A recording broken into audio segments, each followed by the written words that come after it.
Kwa hiyo maono yanakupanua. Yenyewe ndo watu wanajiconnect na wewe.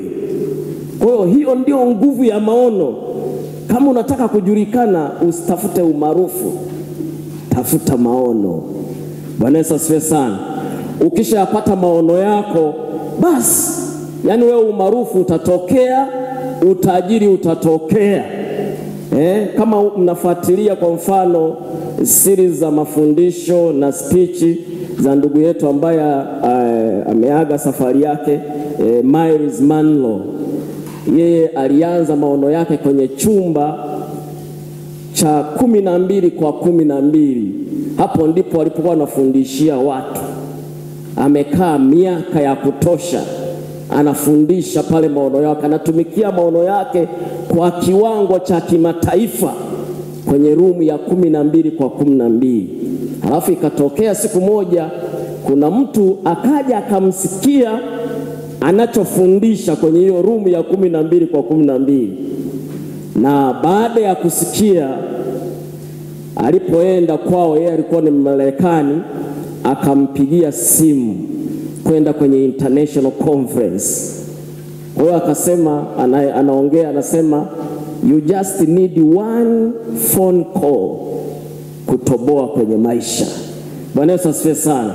Kwa hiyo unaweza ukaanza maono, unateseka, unaambona nahangaika peke yangu, watu wanakucheka, lakini wewe weka kwenye ile standard inayotakiwa. Bwana Yesu asifiwe sana. Ukifanya kwa standard inayotakiwa na inayomridhisha Mungu, yeye Mungu mwenyewe atafungua milango yake.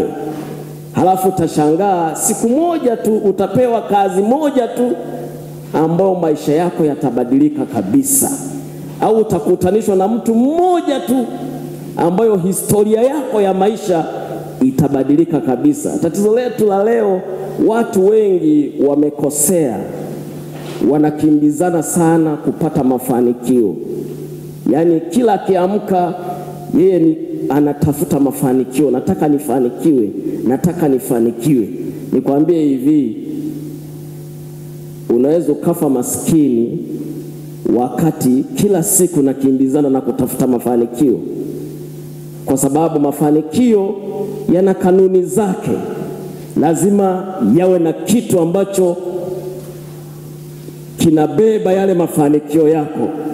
Na kitu kikubwa kinachobeba mafanikio ya mtu ni maono. Bwana Yesu asifiwe sana. Kwa sababu kimsingi kila mtu duniani anapozaliwa tu kuna a unique purpose. Kuna kusudi kamili ya wewe kuzaliwa ulikozaliwa. Na kuna kusudi kamili la wewe kusoma unakosoma. Tatizo ni kwamba ni ujue hilo kusudi mimi la kuja Arusha Tech ni nini. Ukishalijua hilo kusudi, hata soma yako inabadilika, hata mambo yako yanabadilika. Bwana Yesu asifiwe sana. Kwa hata ukienda kwa mfano hata kazini, hata utendaji wako wa kazi unabadilika. Maana wewe unatumikia maono. Utafanya kazi kwa kujifunza na kujaza, kujikusanyia nguvu ya kutimiza maono yako. Hiyo ndio nguvu ya maono. Sasa nimeongea sana juu ya maono. Maono ni kitu gani sasa? Maono ni kitu gani sasa? Maono kwa definition rahisi, au kabla sijaenda huko, tuone kwa nini mtu awe na maono kwanza. Kwa nini mtu awe na maono? Kwa nini niwe na maono? Jambo la kwanza, maono kutufanya kuona mbali,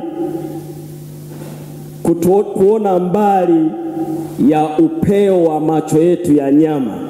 Kwa mfano wewe ukija hapa unaona tu jengo hili, unaona ukumbi. Lakini mimi mtu mwenye maono ninaona center. Unaona? Yaani macho yanakuambia bana, hapa kuna ukumbi, tena ukumbi ambao bado haujaisha. Ndo watu wanaanza kufanya kazi, lakini mimi ninachokiona ni ukumbi ulioisha. Ninaona majengo mengine, naona hostel,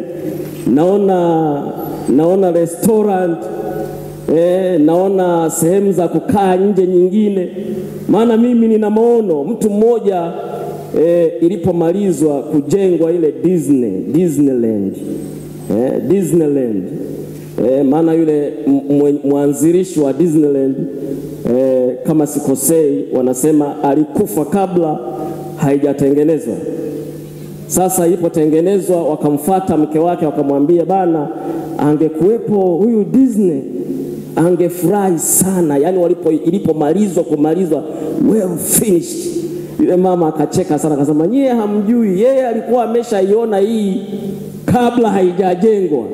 Ndiyo hiyo maono. Yani maono yanakufanya uone mwisho wako kabla hujaufikia, na ukisha uona ndio unaanza kutembea.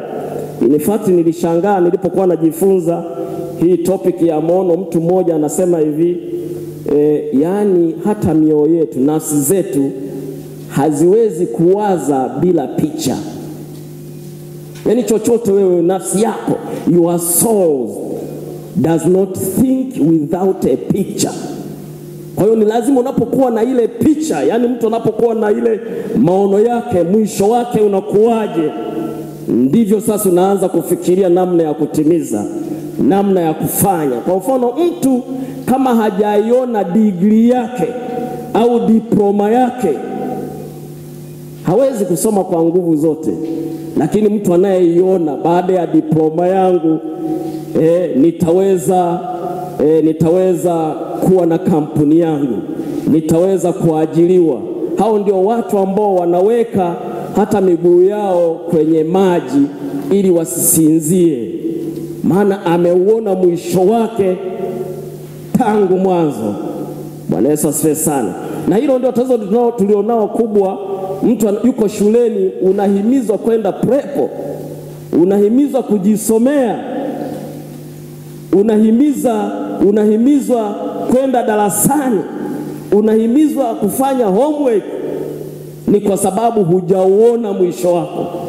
Mimi nilipokuwa na pursue career yangu ya computer science, nilivyojua ule utamu wa computer science, nilipasua mbuga, sikufeli, nilipasua kwa sababu tayari nilikuwa nimeshauona mwisho wangu.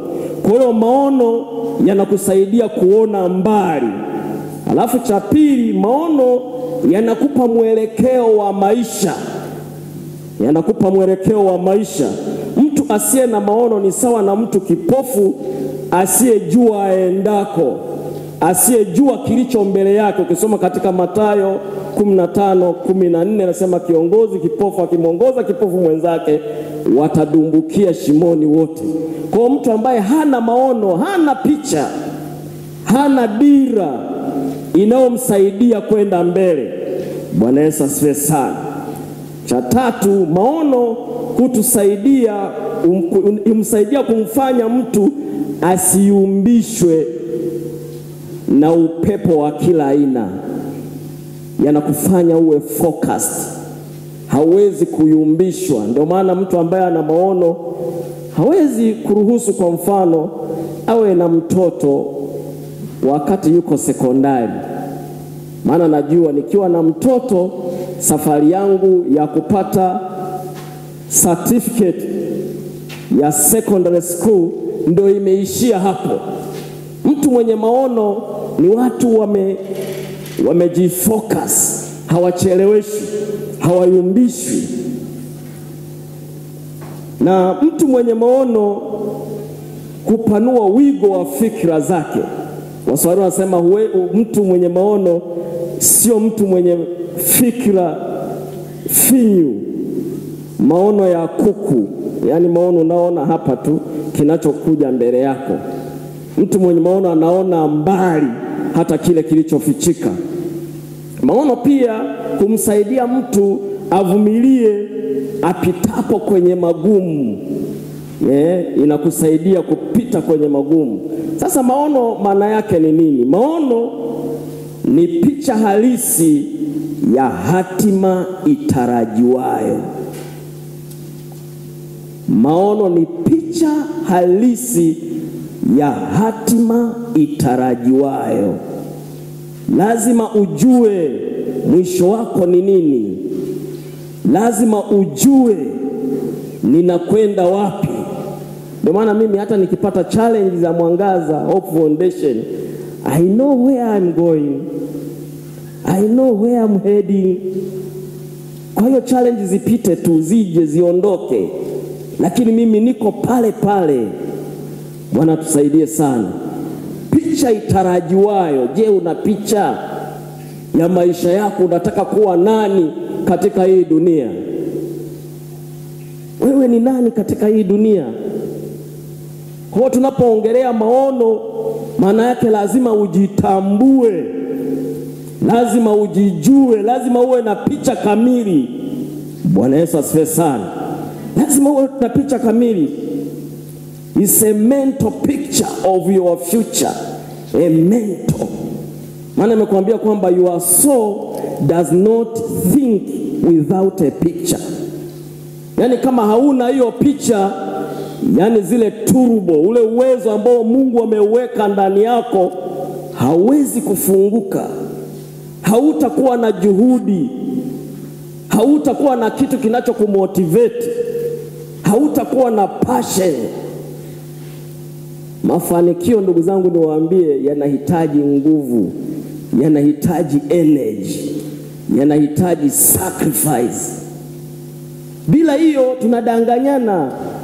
Unajua kizazi chetu hiki, sisi kitu kingine ambacho tunakiaddress Mwangaza Hope Foundation ni hili wimbi ambalo linatengeneza restlessness kwenye jamii yetu. Restlessness, yani wewe kila siku hata kunywa chai unataka muujiza utokee, kwamba leo namwamini Bwana atatokea mwambani. Kuna nyakati hizo ambazo unatakiwa muamini Bwana atokeze maji mwambani, lakini sio ndo maisha yako ya kila siku hayo. Yani wewe hata kwenda kusimamisha basi mwambie, yani namwamini Bwana, ninasimama kwenye stendi hii, basi lisimame. Tunadanganyana, si ndio?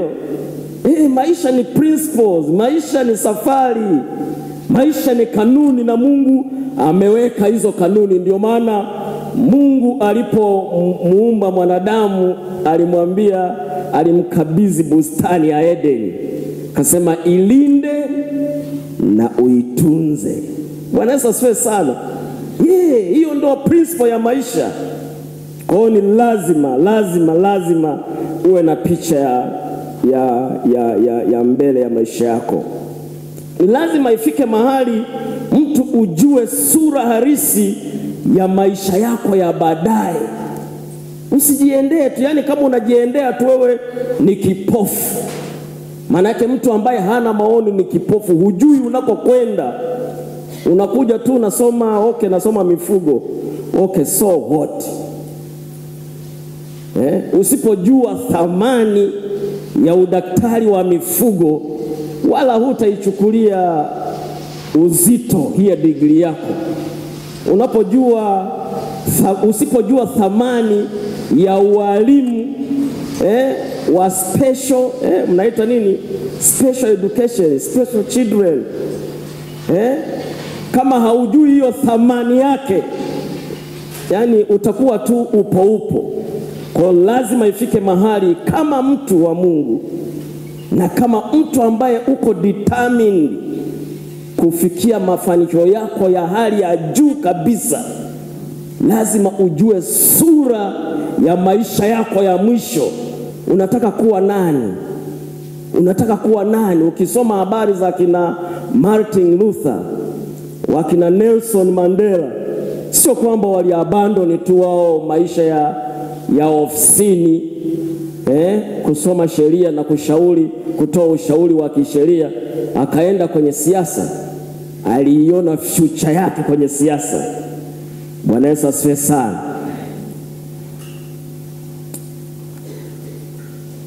Kuna kipengele kimoja hapa ambacho nimekiandika kwa Kiingereza, nasema vision is seeing beyond where your eyes or your mind can look. Yaani unapoongelea maono ya maisha, useme kwa mfano maono yangu ya maisha mimi nisipungukiwe na karamu mwaka mzima. Hiyo ni maono kweli? Kwamba yani mimi darasani nataka niwe na kalamu ya wino kama ni biki au aina gani. Hayo sio maono ya maisha, si ndio? Maana unajua kuna duka hila hapo naweza kulinunua.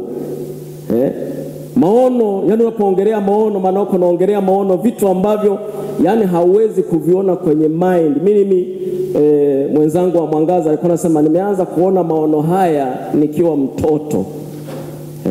Nilikuwa naota nafyeka msitu. Alafu baadaye msitu ulionenepeana umejaa ile misitu iliyofunga ile.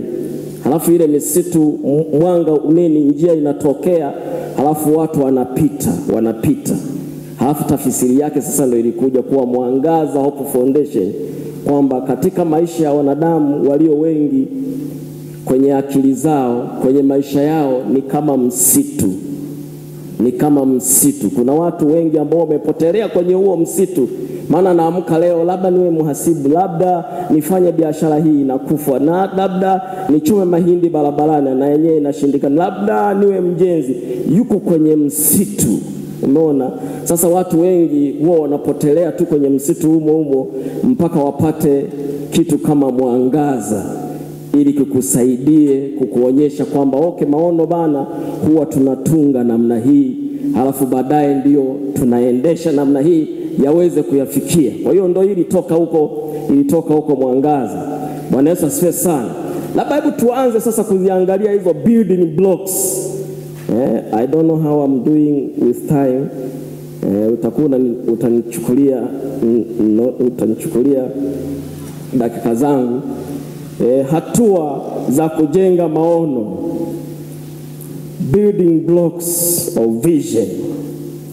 Kwanza, building block ya kwanza ni ile ninayoita the areas of gifting.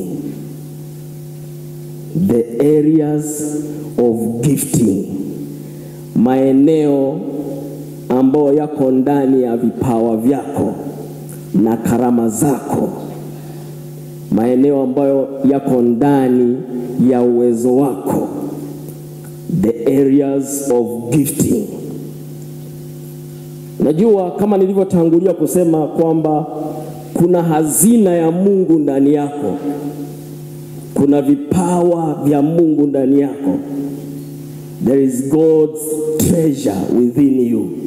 Kwa kitu cha kwanza, kama unataka kutengeneza maono, lazima uzijue hizo hazina ni nini. Kwa mfano mimi ni mwalimu. Hiyo ni hazina ambayo Mungu alinipa naturally.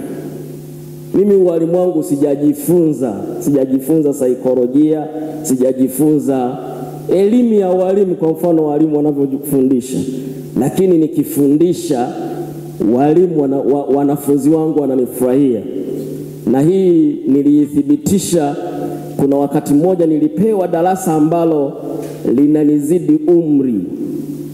Sio umri tu huu wa kimwili, lakini pia umri wa udhoefu.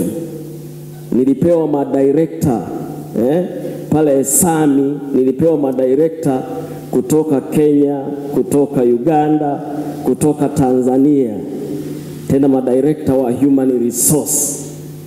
Na mimi nilikuwa nafundisha ICT in human resource, strategic planning using ICT in human resource. Nyingine nikapewa maauditor. Lakini nilishangaa ile siku wanafanya evaluation, wanafunga, kila mmoja anatoa comment yake. In fact wakasema, maana mimi nilikuwa nimepewa siku 2 tu, kuna wenzangu walikuwa wamepita siku kadhaa, walikuwa ni kozi ya wiki 3. Lakini nilipoanza kufundisha akasema kwamba hivi sasa mbona ndo tunaanza kusoma na siku ndo zinaisha. Bwana Yesu asifiwe sana. Kwa kuna zile natural talents. Kwa lazima uzigundue, lazima uzijue. Usipozijua zile utatunga maono ambayo kwako hiyo itakuwa ni ndoto tu kuyafikia. Kwa mfano wewe na maono kwamba unataka kuwa Newton, wakati wewe yani hata kusolve 5 mara 5 toa 4 jumlisha 25 na toa 42 inakushinda. Ujue hiyo unaenda kwenye area ambayo is not your area of gifting. Ndio maana unaweza kukuta kuna watu wamelazimishwa na wazazi kwamba nenda kasome hesabu, soma sayansi mwanangu, sayansi inalipa.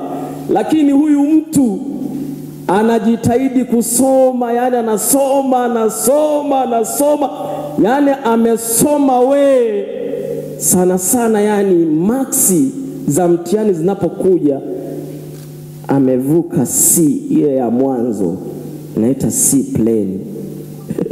Wakati wenzako wakigusa tu wanatoka na A. Hiyo sio, it's not your area of gifting. You have to, lazima uwe na ujiulize, what is wrong with me? Kumbe huyu mtu ungempeleka hata kwenye siasa angeperform. Nakumbuka kuna jamaa ambaye mimi tulienda naye alikuwa mzuri sana HGL, mzuri. Lakini kwa bahati nzuri shule yetu ile kulikuwa na manyanga, ni mbaya, sio nzuri hiyo. Ni mbaya kwa maisha, ni nzuri kwa kujionyesha kwa muda mfupi. Akafaulu bana PCB na HGL iko pale. Akaamua kwenda PCB. Tena tulikuwa naye Shaibushi pale. Alipoenda Shaibushi, ndugu yangu, mwaka wa mwisho wa ile advanced, tunaenda kuchungulia fulani bini fulani vipi, tunaenda naye mlimani, tunakuta mwenzetu bana ana 0 area of gifting. That's a very strong building block for your vision. Kwa lazima uziainishe, lazima uzijue kwamba mimi ni kitu gani, niko talented kwenye sehemu gani.